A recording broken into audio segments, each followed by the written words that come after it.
anti-prohibitionists. Welcome to another episode of Anarchast, your home for anarchy on the internet and around the world via Liberty Radio Network on radio stations throughout the U.S. and through satellite radio throughout the world.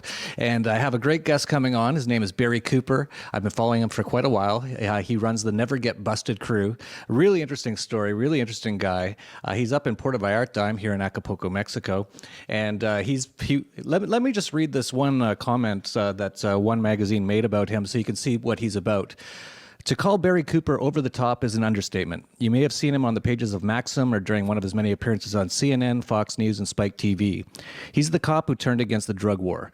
In American pop culture right now, there's nobody quite like him. As one of the former drug cops working the Texas highways, he was ferocious, bringing down hundreds of people for possessing even tiny amounts of an illegal substance.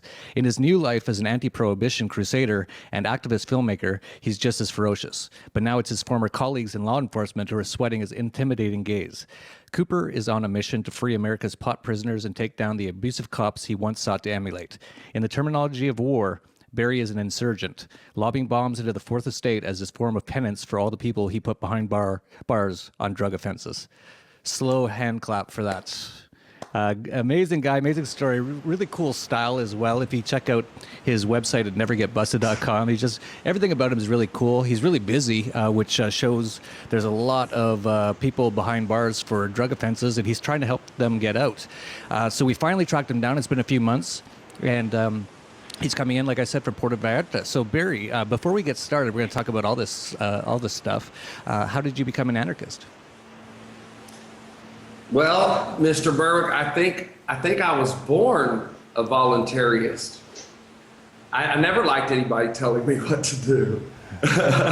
But of course, humans tend to be submissive, subservient. You know, I can't prove it, but there's a thought out there that we were actually created to be slaves. So part of our DNA is to bow or obey our masters. And I turned out to be one of the best slaves. Everybody told me what to do, and I did it, which led to some horrible humanitarian crimes that, of course, I'm sorry for.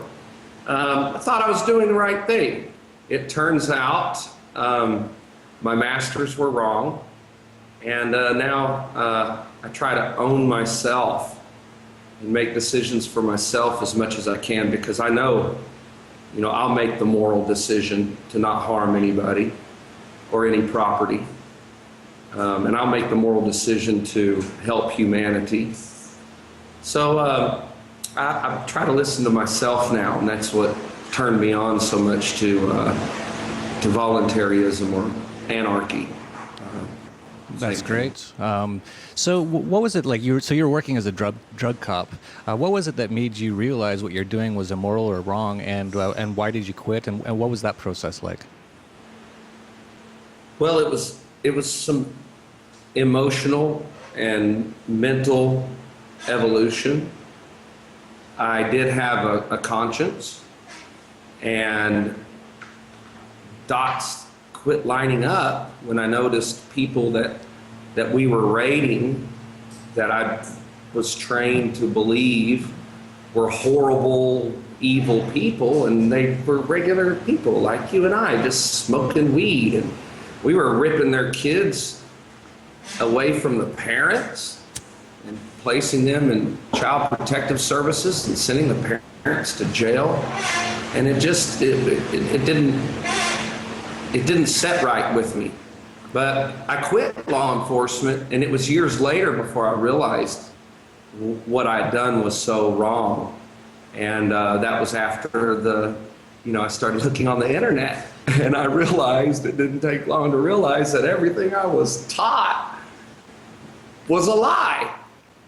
So as soon as I had the right information, that mixed with compassion and empathy, it was easy for me to make the switch. It wasn't hard at all. That's why I try to encourage people.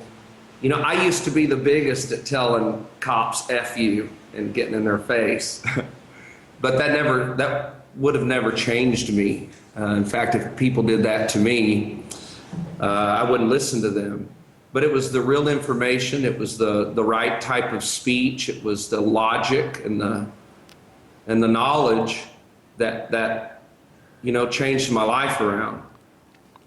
That's interesting. Had you ever smoked marijuana when you were a cop, or did you start doing that afterwards? I smoked it the last 2 months of my law enforcement career. I kept pounds of marijuana and cocaine and heroin and methamphetamine in my home for years as training aids for my dog. And I never looked at it as a drug. I looked at it as a training aid and something evil.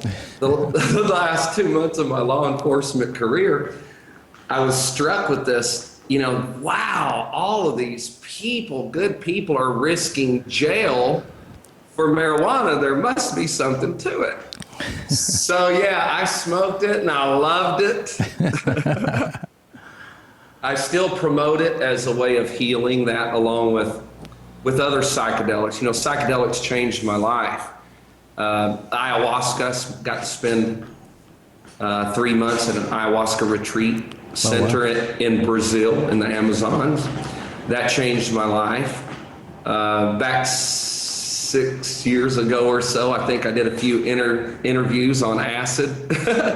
But I won't, I'll let everybody figure out when I was on the shrooms and when I wasn't during those interviews. But it really is the psychedelics, Jeff, that changed me completely into the person I am. It's medication for me. So yeah. The stuff I was putting people in jail for turned out to be what healed me. That's really interesting, and I kind of guessed that was the case, because I say this a lot. You see all these people on the internet, or politicians or cops, and they're so angry about marijuana, but they've never tried it. I'm the kind of person who I won't really have a really hard opinion on anything unless I've tried it at least once. And the people who need marijuana the most are these politicians and cops who were so brainwashed, and they're so locked into this system of control, and this is the right way it is, and marijuana is bad. And of course, marijuana is much safer and much better in general than alcohol, which is legal in the U.S., which actually was illegal. The last prohibition in the U.S. before the drug prohibition was alcohol prohibition, and it was complete chaos. It was people dying in the streets every day in Chicago, gangs everywhere, because they pushed it underground. But alcohol is one of the worst drugs on the planet, and I've stopped drinking again recently. I got back into it. I stopped for 3 months last year. I started drinking again. I'm actually going this week.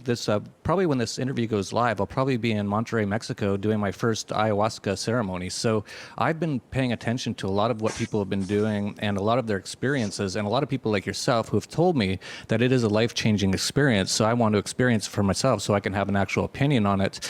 So I'll be going and doing that. But I think the thing is that somehow let's try to sneak like weed into like cops and politicians' tea or something, right? Like, and then they'll be laughing and enjoying themselves and going, why are we so serious about all this stuff? Why are we putting people in cages? And then when it's sort of wearing off a little bit, we'll go, I just gave you marijuana. And they'll be like, what? And we ought to do something. We ought to get these people changed a little bit. Of course, the war on drugs is sort of coming to an end now, but it's funny how it is, because they've been making marijuana legal in a lot of states in the U.S., but there's still a lot of people in prison for marijuana. It's crazy, and of course you deal a lot with that. So before we get into that, if you have any comments on psychedelics or your experiences, I'd be very curious to hear about them.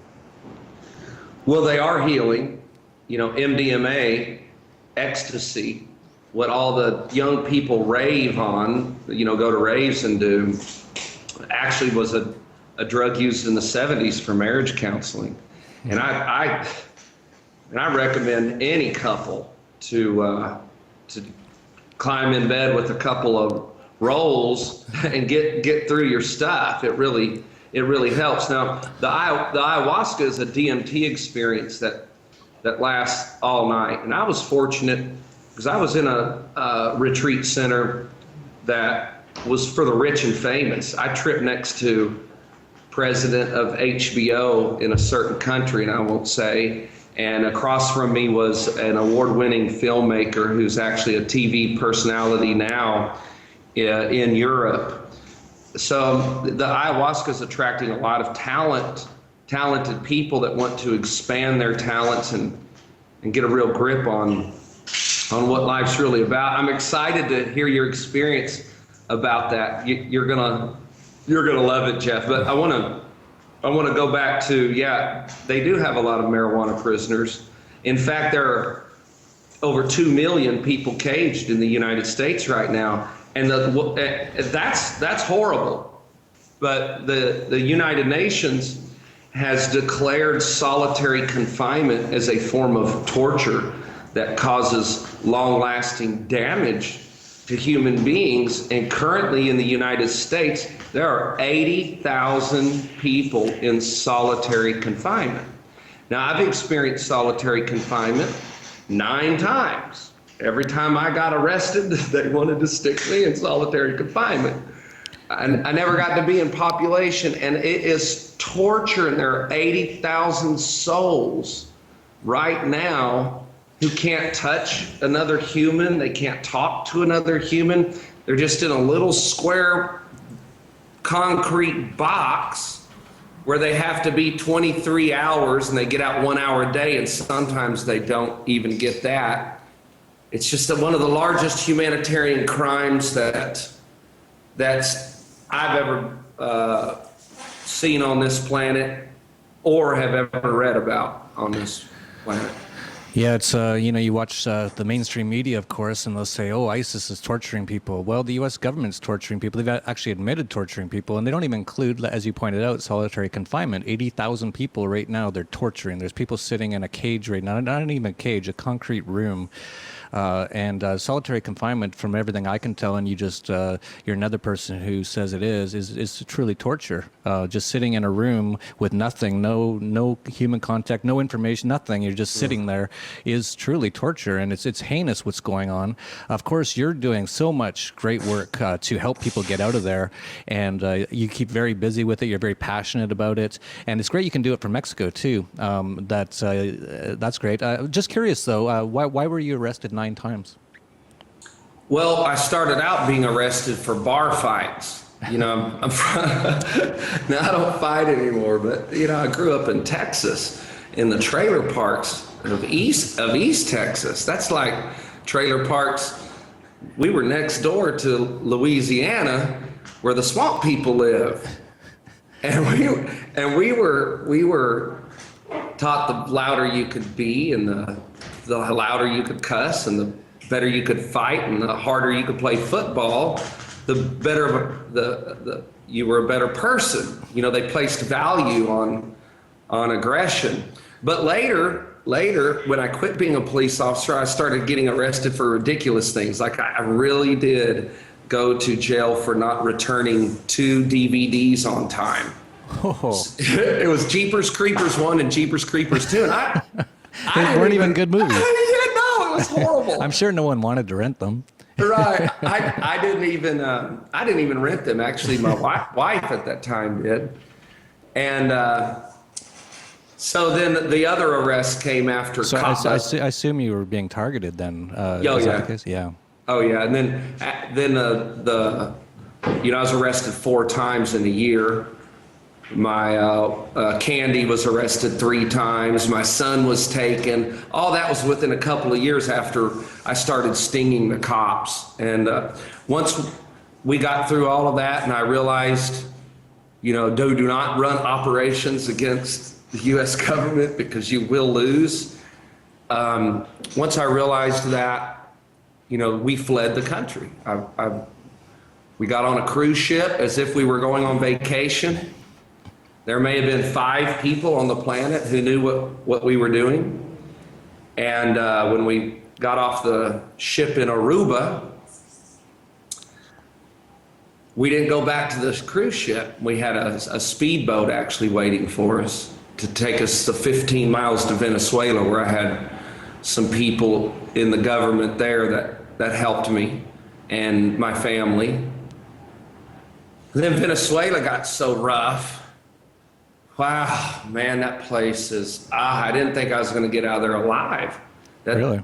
Oh, it's sad. Anyway, we stayed there almost a year, and then my lawyers and I put a plan together to advance to the Brazilian border, where when we arrived, they gave us asylum, and we were the first Americans for the United States that have ever gotten asylum in Brazil. In fact, there were some of them at the border that knew we were arriving, but some of them didn't, and they were like, "Why do you need asylum? You're from the freest country in the world." I said, "Let me show you some videos. I'm going to show you something."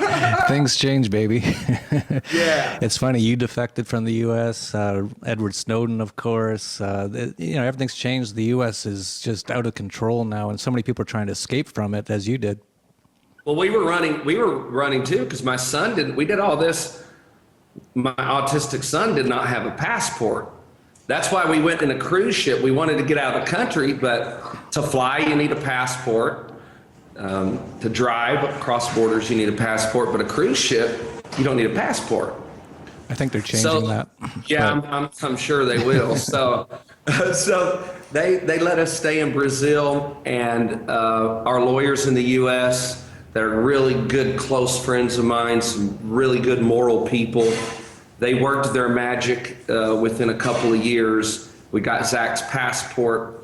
All of my stuff was clear. I think I got a few little small warrants left in Texas, but so we were able to legally fly into Mexico. I can go back to the U.S., but I'm not. So I'm just coming off of just this last 2 years, have I been able to settle in and feel free and not having to run and feel like they were going to come get me. Yeah, I'm not going to the U.S. anymore either for similar reasons. I'm not even American, but I don't like going up there anymore. It's just getting worse and worse. And because of a lot of things I say, at some point, if I'm not already, I'm going to be a target. And it's just not worth the stress to go there anymore. And so now you live in Mexico, and we had El Dixon on, who works with you, a rapper, great guy. And you guys were in Puerto Vallarta. You just moved to Mazatlan. I know you're really interested in moving to Sayulita, which I hear great things about. Why don't you tell us a little bit about your experiences in Mexico? First of all, yeah, Dixon is an awesome person. We're blessed to have him. Never get much. He's actually my son-in-law. And you and I share, we both like music. I've got a few things on my bucket list. I'm producing a song. I've never done that before. It might turn out to be corny, but I'm doing it. I'm doing it from my heart. And I want to do 1,000 push-ups a day. I did 510 push-ups Monday in one day. Wow. And I'm not going to stop till I get 1,000 done at 45 years old. So part of what Mexico's allowing me to do is concentrate on myself for a while. I want to become the best version of Barry Cooper that I can. And I'm not always good at it because I tend to have a wild streak that I try to. But Mexico is as close to, I think the answer you were looking for is Mexico's as close to voluntarism as I've found. The police that drive around the cities here are not there to arrest citizens. They're there to protect the borders from other governments, cartels. Cartels are nothing but governments. We know the definition of government is a group of people who have a monopoly of force on a certain geographical region. Well, that's like the DEA is a cartel. They smuggle guns, they smuggle drugs, they do all the things that the cartels in Mexico do. The only difference, Jeff, is the DEA are caging millions of their citizens. Here, the police, they look just like police officers, but they're not. They're cartel. They drive around and they don't even give me a second look. I've not seen anybody arrested, not one person arrested, and I've lived here 2 years. Yeah, I've never heard of anyone being arrested that I know in Acapulco. It's rare even if the cops even talk to you. If they do, they might just want $5 or $10 for something, and it's not a big deal. But yeah, I agree with you that here in Acapulco, and I think Puerto Vallarta as well. I've been there, Mazatlan as well. They really don't bother your average person very much. They might bother the locals a little bit, but for people like us who aren't really locals, they couldn't care less about us, really. Exactly. So I'm very happy to be here. I'm glad to be here, but I'm not going to forget the country I'm from. Although I think borders are ridiculous. You know what? Illegal? How is a human illegal? And they call them aliens because they crossed an imaginary line. You know, from outer space all of a sudden. Yeah, and they're illegal. Yeah. So a long time ago, I think, as far as parenting goes, I was a little ahead of the curve. And I taught my kids when they were little to be global citizens. So I not only want to help the people in the United States, but eventually I want to help the world. And part of that is through voluntarism, through a nonviolent means of ending governments. And guys like you and Adam Kokesh and several others out there, your logic is spot on. It's perfect. It can't be debated. Like 8 years ago, we were debating whether marijuana was safer than alcohol or not. The debate's over. Okay, well, the people are going to see in time that the debate's going to be over. Governments simply do not work. We have no example of a government ever working in the history of mankind. They've always turned corrupt and caused more humanitarian harms than they fixed. Yeah, absolutely. And a lot of things are changing. It's a time of incredible change. It's really exciting. Thanks to the internet, that's sort of what woke you up originally as well. And it's waking up millions of people worldwide. We just finished in Acapulco here, the biggest international anarcho-capitalist conference of its type. Complete sellout here in Acapulco from people from around the world, from Cambodia and Sweden and Australia and New Zealand, everywhere. And it's growing immensely. And so there's a lot of hope out there. But there's still a lot of people in cages in the U.S., and you really work. And it must be such a fulfilling work for you when you get someone out. Why don't you tell us a story or two of what you've been doing and how amazing it is when you can free these people who have been kidnapped and enslaved? Well, first I'd like to say while we're doing that type of work, we're also with you guys as far as building another system alongside the government that people will join, where government will eventually fade away. I've got to make it clear, if we run in with guns and take over a government like revolution, then we're the government. Then we're the ones who exercise force over a certain geographical region, and we'll become corrupt. So we spend a lot of time helping build a new system that people will join, so the governments will fade away. Until then, yeah, we work hard here at Never Get Busted. We've got a good crew. Because of the, whatever you want to call that I did, and Never Get Busted did, busting cops and releasing videos. Well, it turned out and rolled in our favor, where we have a lot of people with clout now in the courts, including judges. We have a team of police officers, current police officers, who remain anonymous, but they help me review evidence. And there are actually some federal judges that see what we're doing and help us. Wow, but great. We've taken the position not to fight, like we did in Cop Busters. We've taken the position to flow. And I keep a stack of 10 to 20 cases on my desk at all times. I wake up every morning and start reading through evidence and helping clients. And we've developed a system that really works. For instance, there was just approximately a year ago, maybe not that long ago, there was a family that contacted me. The young man was in college, And he carried a backpack around since he was 9 years old that had all his dad's case file in it. And at the time he contacted me, he was 21 or 22. And he said, please help my dad get out of prison. It almost gets me teary-eyed thinking about it. Because I'm an empath. I really feel these people. So we went to work and we learned that his name's Mr. Wilson. He had been in prison, federal prison, for 15 years, serving a 30-year sentence for marijuana seeds. Seeds. He got busted back in the 90s going through a checkpoint with marijuana seeds, and they really put it on him because of some past marijuana convictions. We started reviewing the record, and I started sending it out to these wonderful lawyers that help, and they're like, this guy's appeals are done. There's no way to get him out. And I'm like, no, we got to figure something out. So we published an article, and the article hit the right ears. And within a month of publishing that article, Mr. Wilson was out of prison in Jamaica. They flew him to Jamaica, and he got to hug his mom for Christmas after 15 years. So those are very satisfying things for us. Yeah, absolutely. I can only imagine. That's amazing, and thank you for your service. Do you charge for your services? Oh, yes. Yes.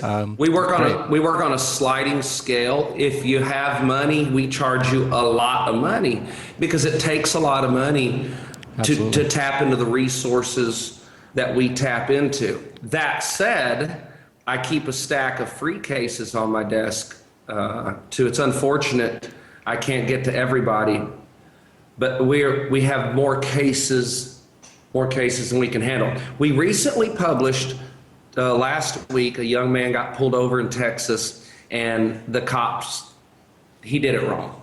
He did it wrong. And as an expert witness, I'm allowed to have the discovery, which is the police evidence. So I posted the video along with an article. He has his suppression hearing tomorrow. And it looks like, because of what we're doing, the evidence is going to be suppressed. But he's been sitting in jail for 6 months now. So we don't just do people who are, been locked up for 15 years. People call me that got arrested that night for 60 pounds of marijuana, or people call me, that got arrested for any other drug. And, the same argument that works for prohibition against marijuana and alcohol, same argument that works for methamphetamine, heroin, whatever's out there. So the truth is, nobody belongs in a cage for nonviolence. If somebody wants to do methamphetamine till their teeth fall out of their head, let them. As long as they don't harm me or any other property. Or if you really care, talk to them. If the whole point of the whole thing, which it isn't, the whole point is really to enslave people and have control over people. But if they actually were being honest and saying, we want to do this, we want to put all these people in cages because we really think drugs are bad for you. Well, the number one thing to do is if someone really has a meth addiction or something like that, what they probably need is someone just to talk to them and care about them. They probably don't have anyone in their life like that. But instead, all the systems of today are all using violence and force and just making things worse. As you pointed out, if a man had marijuana seeds or a joint in his car because he's a bit stressed out and he's working 2 jobs to support his family, and a cop pulls him over and now he's in jail. Now the family has no money to eat. Now the kids, if they're old enough, have nothing. Now they go out on the street and start stealing things, and they're in jail. The whole thing falls apart. Whereas if you just had compassion, if you really cared, which they don't care, but if they did, it'd be a compassionate sort of response. If someone had a problem, we'd try to help them. And all this money spent on prison and police could be actually, I'd prefer if none of it was given to the government, but if it was going to have to be that way, that a lot of it, like they do in Europe, and they've done it in Portugal, they've legalized all drugs, and they've spent quite a bit helping people with drug problems. Drug addicts, let me interrupt you, I'm sorry. Drug addicts are made drugs do not make a person a drug addict. That's right. It's the harms and the trauma that they went through, usually as a child, Right. because of the horrible place they live, that turns them into an addict. But they're still humans, and you're right. We need to reach out to them in a different way besides what we're doing now, and that's torturing them. Yeah, it's heinous, the system of today, and hopefully it gets changed. It'll put you out of a job if it does. But I hope so. I don't want to work anymore. Yeah, that's great. But that's okay. If they put me out of a job, I've got another project. I want to feed the world. I don't want to die until every human has food in their stomach, and I've got a plan for it. And the plan is this voluntarism. When we get rid of governments, we truly can feed the planet. That's what causes all the poverty and the starvation and the wars, is all governments and central banks, which use inflation to impoverish people, taxes, regulations to make the economy horrible. So it's all caused by these things that the government says is there to protect us from, which is ridiculous. I'm very interested in what you do, and I find it so exciting that, first of all, you've moved outside of the U.S. and you live in a much freer place now where you're a lot happier, which is great, and you can do your work over the internet, and you're actually making money by helping people, which is awesome. That's the best possible case ever, and really helping them, not just, if someone wants a car, you build them a car. That's different. You're actually saving people's lives and families, which is awesome. And I've had on a few past Anarchast guests. One is Mark Stevens. He's not even a lawyer, but he acts like a lawyer, and he can get people out of court cases because he just uses logic in court, which is awesome. And he makes money doing it as well. And then there's Marc Victor, who's an anarchist lawyer in Phoenix, or Arizona at least. And he's an actual lawyer, so he makes a lot of money, but he also gets people out on drug charges. I'm kind of wondering, because you brought up that you have more cases than you can handle. Is there a way to scale up your operation? Can you train more people to do what you're doing and make it? I'd like to see everyone who's in jail for drug charges have services from people like yourself, or people under you, or people who have trained under you, doing these things and also making money to do it. Well, first, Marc Victor is a fantastic lawyer in Arizona. He hired me on a case where a police officer had been arrested for like 10 pounds of pot in the trunk of his car. I wasn't going to do the case because he was a cop. But my question was, well, do you arrest people for marijuana and other drugs? It turns out this cop didn't. He was a desk sergeant. He worked at a desk.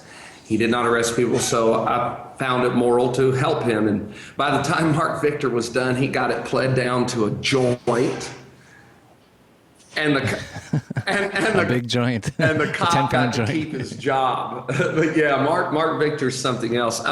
As far as duplicating what I do, man, I have examined that over and over. I'm sure there's a way. I haven't been able to put it together yet. My background as, one of the top narcotics officers in the nation that worked every kind of operation with every agency you could imagine, the FBI, DEA, Border Patrol, ATF. That coupled with my other life experiences of activism and then being put in jail as a prisoner. And that all combined with, I got lucky because of the work I'd done in the past, really did draw some people in with clout that helped. And I'm not sure I could just put this into a book, what we do at Never Get Busted, just put it in a book and put it into a system and hand it to somebody else and say, here, do the same thing, because they may not have unfortunately, they may not have the resources I have. And I'm not telling you we just pick up a phone and pull a few strings with the right people go free. It's not like that at all. It's just that we have people who are very respected in the field who will come to the plate and step up for us when we're right. And that helps free a lot of people. I'd love to duplicate what we're doing because I do get overwhelmed because of being an empath. I actually almost lost my mind years ago from feeling the pain of the people that were in jail and suffering and being arrested. And daily I look at videos that mom sent me and said, my son's in jail, you know, let's get him bonded out. And a couple weeks later I get the video and I look and I watch the son getting arrested next to the girlfriend, and it just, man, it hurts. I have to, if it weren't for the psychedelics and working out and being around good moral people, it would have caused me to lose my mind because of that suffering. My point is, we turn down cases every day. It's so sad because there's so many people being arrested in the U.S. and I would love to be able to duplicate it, and maybe we'll get to one day. Yeah, I hope you can sort of over time figure out a way to do that so we can duplicate it and make it bigger and get everyone out of jail, get every single nonviolent drug offender out of jail. And it's interesting what you said also about being an empath. I think if I'm not an empath, I'm pretty close to it. I also can't, if I see a lot of pain and struggling, it really wears on me, and it's very hard for me to deal with. I watch a lot of the police brutality videos because it's sort of part of my job, but I try to watch less now. I find it just takes my energy down. And I know it's happening now. Like, I don't really need to see it all anymore. And now I just need to do something to try to fix it. And that's what we're trying to do here. And that's what you're trying to do, which is awesome. So I really appreciate you taking your time. And I want to finish this up fairly soon so you can get back to work and free some more people. But if you have anything else you want to say, please do. And if you want to let people know where they can get more information on the Never Get Busted crew, please also do. Probably what I'd want to tell everybody is just to try and own yourself and get back in touch with the things that they don't teach you at school or at work, and that's compassion and kindness and being polite and using manners and smiling. It takes less energy to be polite than it does to be mean. I know it's kind of cliche to say those things, but I really believe it. You know, fake it till you make it. Fake being nice until you become a nice person. Do not trust governments. They're not for you. But do not fight governments. Exactly. Yeah, exactly. Not physically. And then I would end it with thanks for all the support and love that Never Get Busted has received through our fans, through our family, through our crew. We have an amazing crew of people around us now that help keep Barry Cooper together. If it were not for all those people, I wouldn't be here with a smile on my face having this conversation with you. And I'll end it with this. Jeff, fantastic work. You've influenced my life. You're one of the pivotal people in my life, you and Adam Kokesh. I love listening to your YouTube channels. I love the class that you both carry, and it's actually influenced us in a big way. So thanks, peace, love, and never get busted. Well, thank you. It's really nice to hear that, and I really respect what you're doing. We've never met in person, but from the first time I found out about what you're doing, I really resonated with it, and so glad to hear more about it. And I hope to meet you someday, maybe at the next in Acapulco or somewhere down the road. If you guys ever want to come down to Acapulco, or if I pass through, I want to check out Sayulita. I hear so many great things about it, and you've been talking about how great it is too. So maybe we'll meet there sometime. I think there's an Ibogaine facility there or something, which I might check out. That's similar to ayahuasca. I'm just trying all these things out. I'm an explorer, and I try to just try everything once and see what's really going on, because what we're hearing on the mainstream media and from the government isn't the truth. So that's basically it for Anarchast. So one thing you can do, people always say, what can I do? Like and subscribe to this channel, share with your friends. When we get this information out there, and such an impassioned talk by Barry Cooper just now can really resonate with people, pass this along to cops, for example, who will listen to an ex-cop, although they'll probably be all angry that he quits and now he's busting them, but they might open their eyes a little bit. It's possible possible. This is how we can change the world. And as Barry pointed out, we're not going to change it through violence. Our whole philosophy is of non-aggression. And so to try to just kill cops or government is not the solution. It's not going to work. That's their game. We have to beat them at not at their own game through our ideas. So subscribe to this, share, please, and that's how we can change the world. So this is Anarchast, your home for anarchy on the internet. Peace, love, and anarchy.